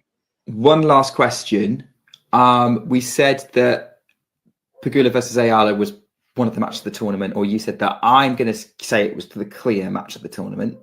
I know Raducanu Navarro was pretty good as well. Yeah, I would say that in terms of the drama of the match and the consistent quality all the way through and the kind of what was on the line, I would definitely say that was the match of the week or at the tournament. Do you think we're still going to be talking about it as one of the matches of the year? Or is that a bit of a stretch?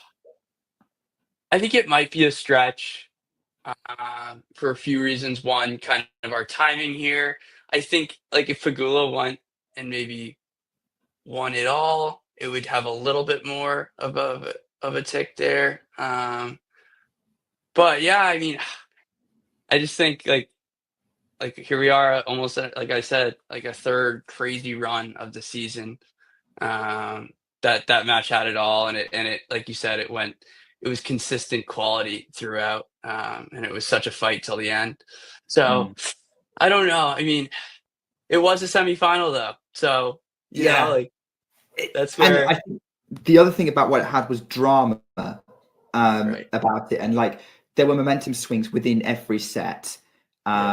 Each set was super close, even the 6-3 one. Like Eala was pushing to break back when Pegula was serving it out, and Eala could have won set 1. Pegula could have won set 2. All 3 sets could have gone either way, and I can't think of any other match this tournament that kind of had that. So in the women's side. So for me, I think that's where we're at. Good call. If you enjoyed this video, make sure you hit that like button. Don't forget to subscribe and click that notification bell so you don't miss out on all things tennis.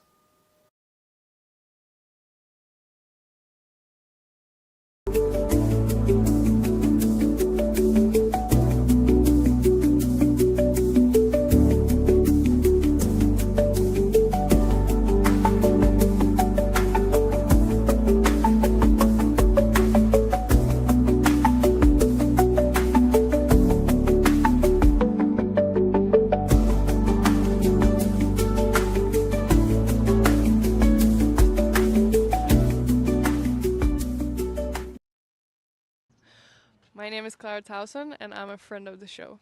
Boom. I am Francisca George, and I'm a friend of the show. Perfect. Hi, my name is Susan Leemans, and I'm a friend of the show. My name is Zainab Sammaz, and I'm a friend of the show. Boom. Hey guys, my name is Sasha Vickery, and I'm a friend of the show. Boom. Hi, my name is Lloyd Harris, and I'm a friend of the show. Perfect. Hi, my name is Jan Faria, and I'm a friend of the show. Boom. Yes. Take one. Well done. Hi, my name is Jasmine Paolini, and I'm a friend of the show. Wow, Jasmine, you got it in one time. Ready. Play.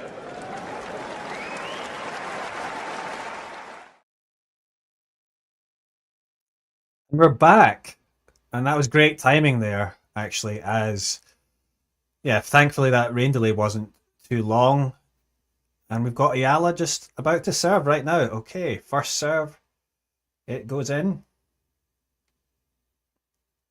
and thankfully that rain delay didn't last too long. And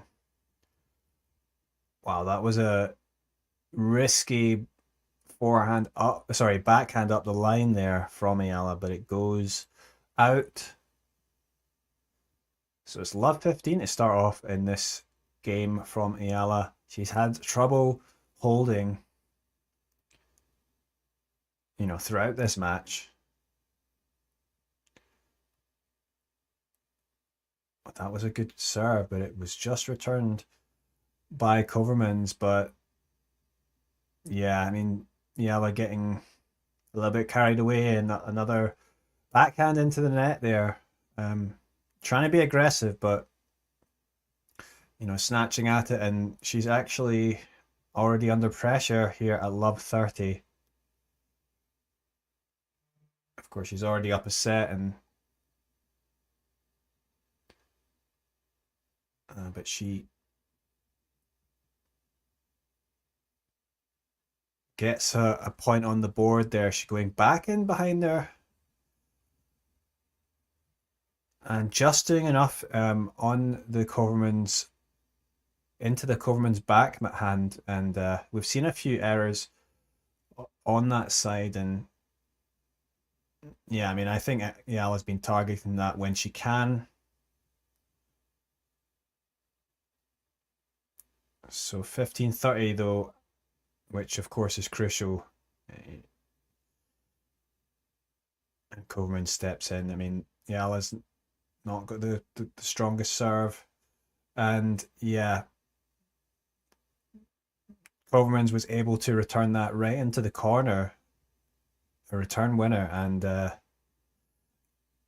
Eala will face 2 break points here at 15-40. And will she be taken to a third set? Another first serve goes long. And Koevermans is waiting there.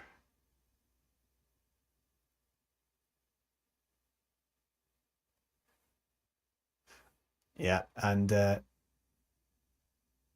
Koevermans aggressive there coming into net, and she's back on top in this set at 4-2, and yeah, already more games for her in this set than in the previous one. And yeah, certainly Koevermans has been doing better in this set in terms of her play. I mean, and perhaps, obviously the rain delay there, helping her out a little bit. But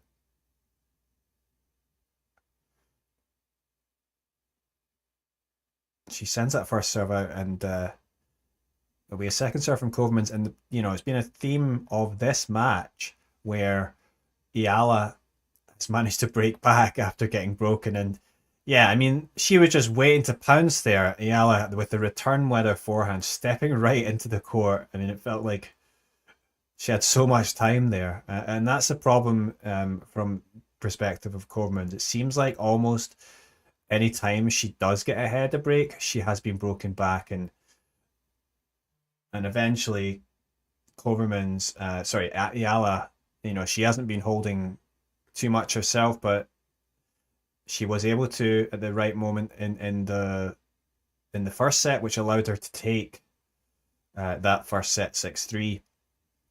It's just gonna be another second serve here from Koevermans, and it's not ideal. And then it's a double fault, and the rain's coming down a bit stronger. She seems to be upset that she had to set that serve. And unfortunately, the rain is so strong that it looks like they're just about to stop play because the rain's coming down too hard. And unfortunately, we haven't been back too long, and it already, yeah, it looks like the rain is very heavy this time. So everyone immediately running to get out of there as quick as possible. And yeah, such is the world of tennis. This is what we have to contend with. And yeah, running off court, the players there. So, and the ball kids, quite a lot of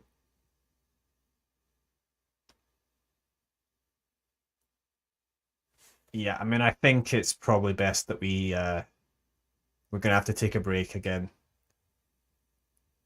I don't think it's going to be back for a while, just looking at the way the rain is at the moment. But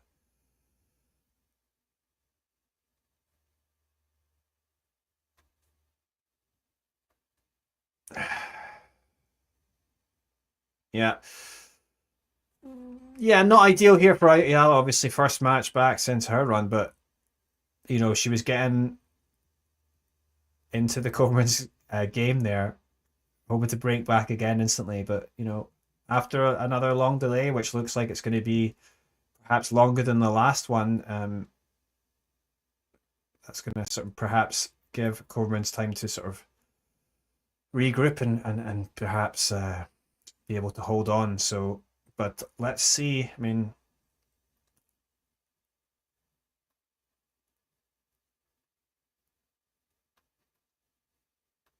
I'm not sure about other matches elsewhere, but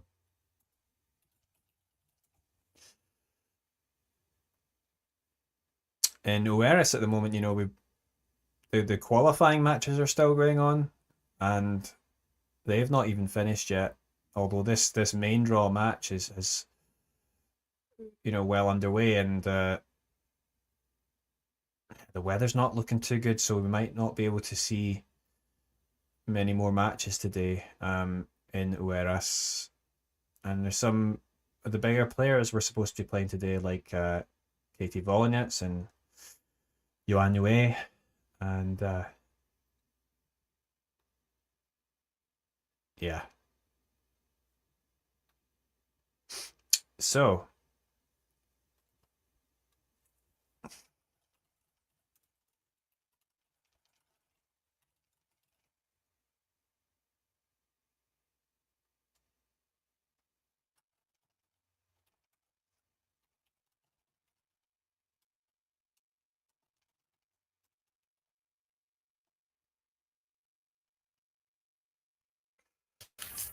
Yeah, okay, Eddie, we'll take a break, a bit like last time. We'll talk again in 15, 20 minutes. And if it's not looking good, then, yeah, but who knows? I mean, if rain stops play for the entire day, we can maybe even restart tomorrow. But listen, if Eala does return to the court, but it's in 2 or 3 hours, I think that'll be too late. But if she does return to the court in 2 or 3 hours and wins, we'll try and cover more of her matches this week. So there'll be plenty more content regarding her, and of course Anouk potentially today if they return to the court in the near future. But in the meantime, we'll just play some other Eala related videos, and we'll speak to you soon. Cheers, Eddie. yeah, cheers. Thanks for tuning into this watch along. While there's a break in play, here's a reminder to hit the like button, subscribe, and click that notification bell. Your support helps to keep the channel going. While we're here, you can now become a member to enjoy perks, including badges for the live chat, but also bonus material such as interviews with top players from both ATP and WTA tours. The membership link is pinned in the live chat. You can also follow us on Twitter, Facebook, and Instagram. So whether it be serves or volleys, forehands or backhands, serve bots or drop shots, we've got you covered. Whether that be via our website, talking-tennis.com, where you can read features and interviews from our top writers. Or if you prefer us in audio form, you can subscribe to our podcast on Apple, Amazon, or Spotify, or wherever you get your podcasts from. Remember, we offer you wall-to-wall coverage via our regular watch-alongs, magazine shows such as Nick's WTA Weekly or Damien and Mario's ATP version. Plus, we deliver top content from people on the ground, actually at the tournaments, so you get even nearer to the action. So, what are you waiting for? Hit that subscribe button so you don't miss out on all things tennis.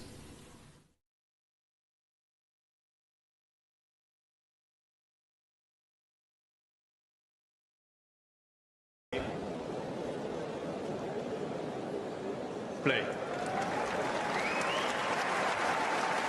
So should we get into one of Yeah, the bigger stories of the week in probably Alexandra the story, Eala? the Yeah. story of the week. Let's be honest. I mean, everything was about Alex Eala this week, and I think her run to break into the top 100 makes her worthy of the Jakob Bobro Award for this week. Across the WTA and the ATP, there was no other story that was worthy of being recognised in honour of someone who was very passionate about seeing younger players break through. And what a breakthrough. I have one word in my notes when it comes to Alex Eala, and it's wow. exclamation mark. And honestly, I was so impressed by her insane confidence and bravery across the whole run, taking out 3 Grand Slam champions. And she was not phased at all. She didn't seem phased at all, other than maybe the end of the first set against Pegula. But yeah, this was, as you say, the biggest story of this tournament for multiple reasons. Yeah, I mean, I totally agree with you, Nick. It was just it kept like, she kept defying these odds. But I think her play style like really, captures her mentality. And not that I like want to compare it to Rafa because obviously that's a stretch, but obviously being a Rafa Academy prospect, and being a lefty and just like tenacious defense, mixing up the heights of the ball, impressive movement, no giving up. It's and she plays with, like a serious aggression and, determined kind of mentality out there on court. And I think she has a lot of confidence. So that was it was a lot of fun to watch. Oh yeah, totally. Like, you said her game reminds you of Rafa. I'm trying to pin it down because a lot of people said it reminded her of Leylah Fernandez. Totally. Very energized, lefty, bit of a counterpuncher, but she can hit so deep. She is able to generate some power. Her strokes are so smooth. It's just a little bit different. And also she's taller than Leylah. And that kind of throws me off a bit. There's elements of Raducanu I throw in there as well. I guess it depends. Like, there's some obvious things that need developing, like the serve. The serve is currently a bit underpowered, and it is a vulnerability. But she's still 19. She turns 20 in May. How excited are you about her prospects, given all the things that maybe we're talking about with the potential that we're seeing in her game right now? Yeah, I mean, I'm excited. Especially, with kind of where the tour's at. I kind of look at this as we go into, I guess, like the second little part. I don't know how many, I say we can divide the season into like quarters, but it's got to be impressive. And I'm big on variety in terms of a player, being able to adapt to who they're playing and playing with different styles. And I just think her game it speaks a lot to that kind of ability, where it seems like her game will transition to clay really, really nicely, very smoothly. But you think about just kind of her ability and mentality and attitude. I think that's what's going to help propel her up the rankings. She's such a competitor, but obviously we saw kind of how proud of herself that she was, and she was, gracious in defeat. But just like excited about all the accomplishments she did make this week in Miami. Her losing moment in that semi-final was one of the highlights for me of that tournament, because like most players kind of will grab their bag and walk off court and need to process, and she just sat back and took in the support,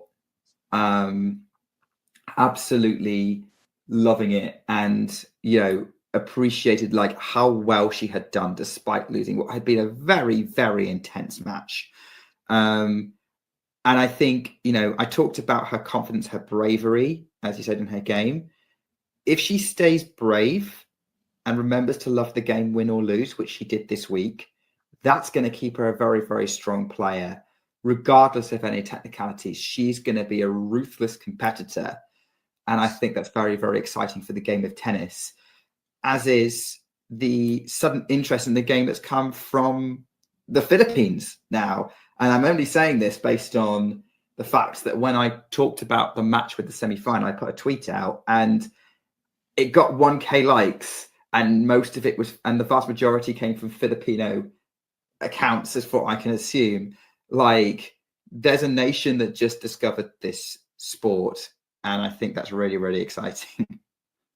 Totally, totally. And I do want to circle back to hear a little bit more on your thoughts in terms of we make like the Leylah Fernandez comparison, and I agree. Kind of like a grinder mentality that has a little bit of maybe surprising power, but is able to counterpunch so well. But it's been kind of I wouldn't say fall off, but it's felt a little bit of like a stall from Fernandez, where she hasn't really progressed. Do you think Eala can get into that, top 40-ish range and hang out there?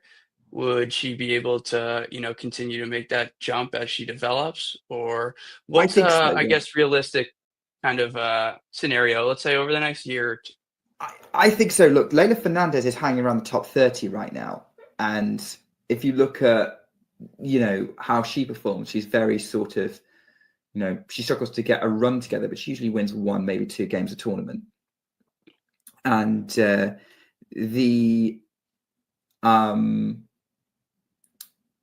I think Eala has very similar qualities that will keep her in that range. I think also there's possibly a little bit more potential because she has got people who've gone before her to kind of learn from. And I think it's all going to come down to how she develops her game, and sort of what kind of highs and lows she experiences in her career. I certainly think that she's been hyped for a long time as a prospect. She's been getting IMG wildcards for a year or 2 now. I think now we see why. I think she's going to be in the mix and for seeded at Grand Slams, at least for a good few years when she gets up there. I certainly think that top 40, top 30 jump is well within her. And I think that's super, super exciting. Because I was going to ask whoever came on, like, that Leylah Fernandez comparison. Is there anything that you think she could learn from Leylah's experience? Because their runs were very similar. Leylah's breakout run was very similar to that US Open a few years back. Yeah. I mean, like, obviously, staying healthy is most important. But I do think about like her ability to translate her game across surfaces. Like, what surprised me most is, like, I was kind of like, when is this level going to drop? Is she going to start making mistakes? And she just kept making balls. And I think like that consistency on the tour can take you so far. In my mind, I'm thinking a little bit about, like Coco Gauff and the mentality getting in the way and how many, unforced errors unravel and it leaks into the serve. But Eala's like so comfortable to just, roll in the serve and play out the point. Like, her patterns of play are so consistent, strategic, and especially being a lefty, like it's always posing a threat. So a lot of fun this week having such a breakout run, and looking forward to her season or the rest of the season in the clay swing.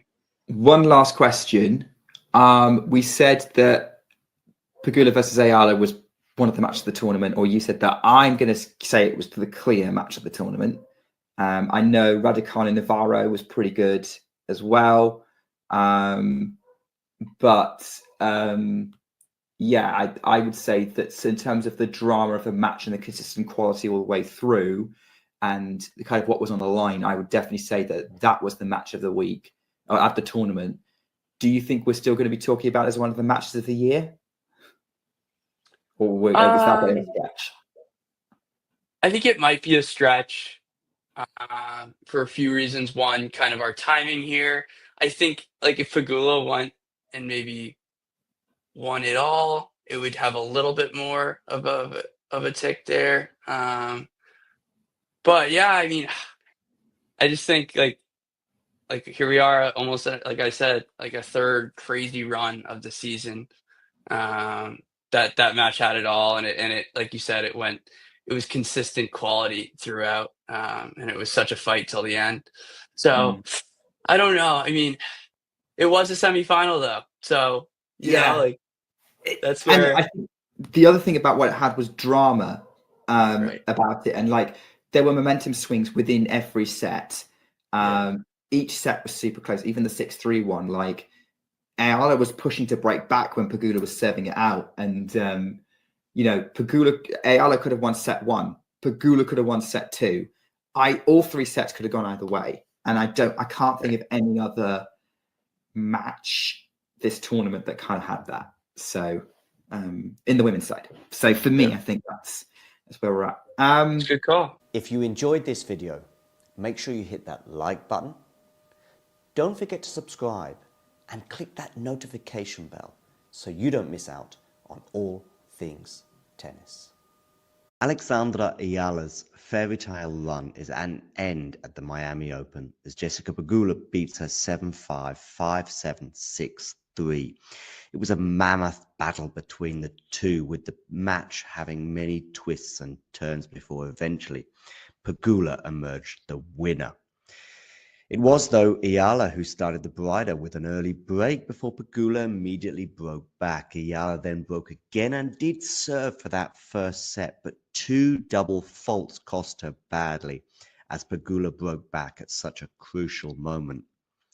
Pegula then won the tiebreak reasonably comfortably before going up an early break in the second set, and when she was leading 3-1, it felt like the match was pretty much done, and Eala needed some treatment as well for an ankle injury or foot injury that she incurred when she had a fall during the match.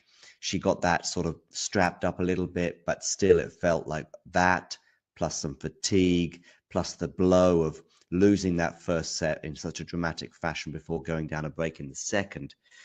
It just didn't seem like she had any way back, but she didn't give up. She pegged back Pegula and even briefly went up a break in that second set before Pegula again responded with an immediate break back of her own. But undeterred, Eala then broke again and took that second set 7-5, showing a wherewithal that belied her tender age. She's just 19 and won't turn 20 until May this year. A tight third set had a few twists and turns, but was a bit of a much tighter affair with less breaks than the previous 2 sets. But after a couple of unforced errors, including a fairly makeable shot at the net, and there was another one that went in the tram lines, Eala lost her serve for 3-4, sorry. So then it became 3-5. Pegula then serving for the match goes love 30 down, but 4 points in a row went the way of an American.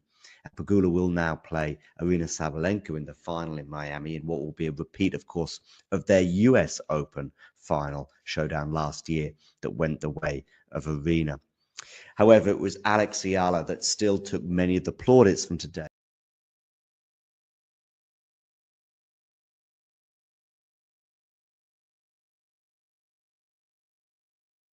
She's now going to come up against Alex Eala, and it's going to be another one of those where, every match that Eala's probably played pretty much in this tournament, she's been a huge underdog in most or all of them. I mean, the volley nets one was her first round opponent and probably was a little under the radar at that point as a wildcard, but she sort of made her mark in the Ostapenko match where she would have been the underdog.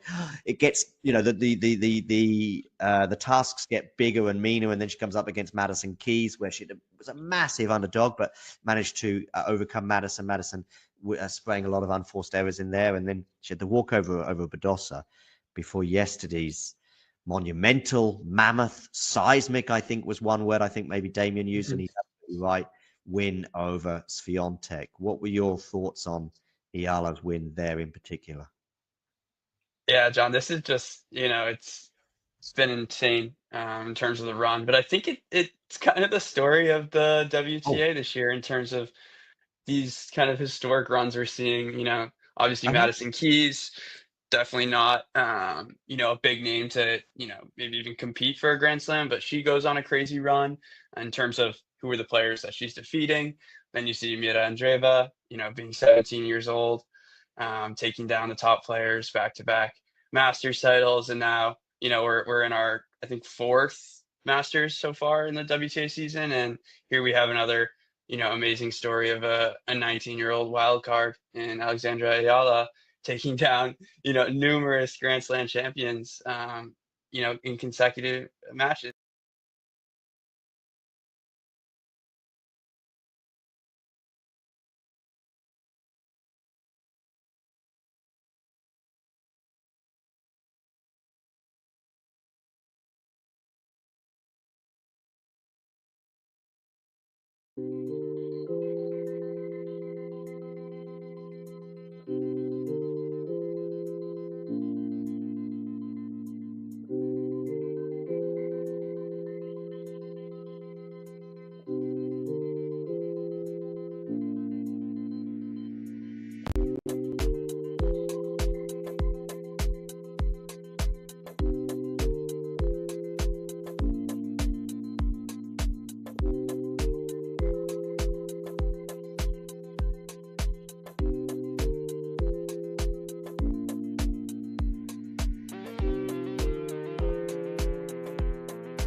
My name is Clara Towson, and I'm a friend of the show. Boom. I am Francisca George, and I'm a friend of the show. Perfect. Hi, my name is Susan Leemans and I'm a friend of the show. My name is Zainab Sammaz and I'm a friend of the show. Boom. Hey guys, my name is Sasha Vickery and I'm a friend of the show. Boom. Hi, my name is Lloyd Harris and I'm a friend of the show. Perfect. Hi, my name is Jan Faria and I'm a friend of the show. Boom. Yes. Take one. Well done. Hi, my name is Jasmine Paulini and I'm a friend of the show. Wow, Jasmine, you got it in one time. Ready? Play.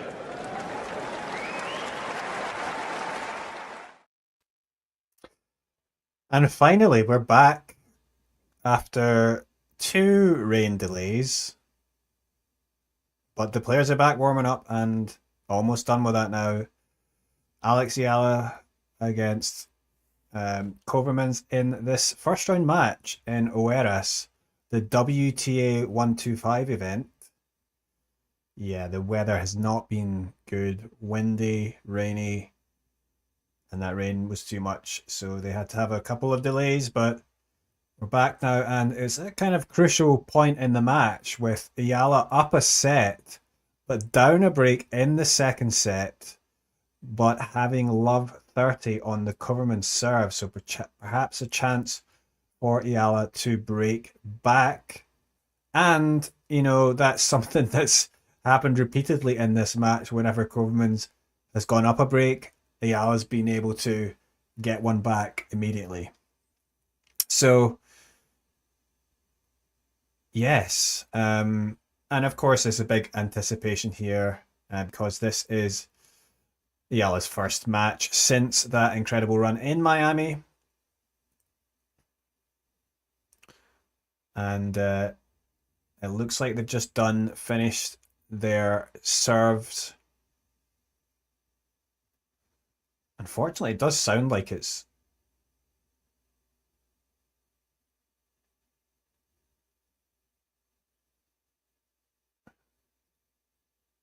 it sounds like it's still raining there.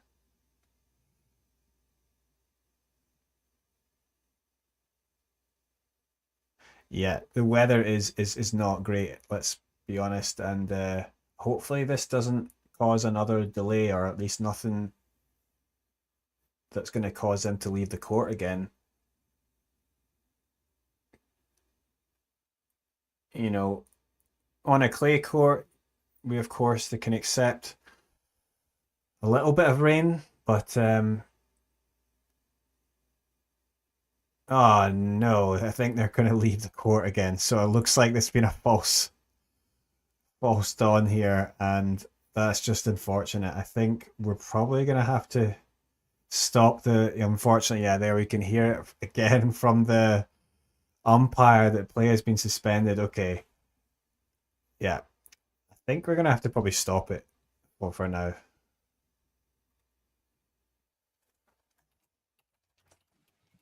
Hey Eddie, yeah, I think so too. Yeah. I mean, you've got a big audience, but a big frustrated audience as well as we are frustrated too. So yeah, it just depends on how long you want to keep trying with this.